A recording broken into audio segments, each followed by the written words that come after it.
నిరీక్షణ prayer house మరియు centre సంఘముల తరపున కృపాసత్య సంపూర్ణుడైన యేసుక్రీస్తు నామంలో మీ అందరికీ నా శుభములు.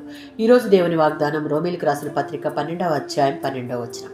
శ్రమయందు ఓర్పు గలవారై ప్రార్థనయందు పట్టుదల కలిగి ఉండుడి. ఈ వాక్యం క్రైస్తవ జీవన విధానానికి ఒక శక్తివంతమైన మార్గదర్శక వాక్యం.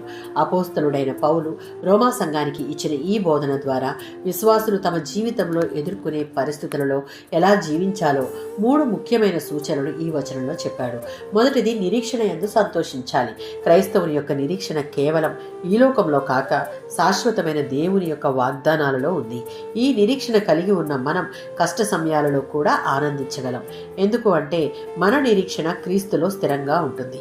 1 పేతురు పత్రిక 1వ అధ్యాయం 3-4 వచనాలలో మన కొరకు చనిపోయి మృతుల్లో నుండి యేసుక్రీస్తు లేచుట వలన మనకు జీవముతో కూడిన నిరీక్షణ కలిగింది. రోమీలకు రాసిన పత్రిక 5:2లో ఉన్నట్లుగా దేవుని మహిమను పొందుదమన్న నిరీక్షణ యందు మనం సంతోషించుచున్నాము. రెండవది, శ్రమ యందు సహనంగా ఉండుడి. క్రైస్తవ జీవితంలో శ్రమలు, బాధలు తప్పనిసరి.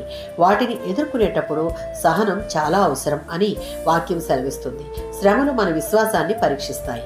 మనం సహనంగా ఉంటే మన ఆత్మీయ జీవితం మరింత బలపడుతుంది. యాకోబు పత్రిక 1వ అధ్యాయం 2-4 వచనాలలో విశ్వాస జీవితంలో ఎదుర్కొనే శ్రమలు మనకు సహనాన్ని కలుగజేస్తాయి, నేర్పిస్తాయి.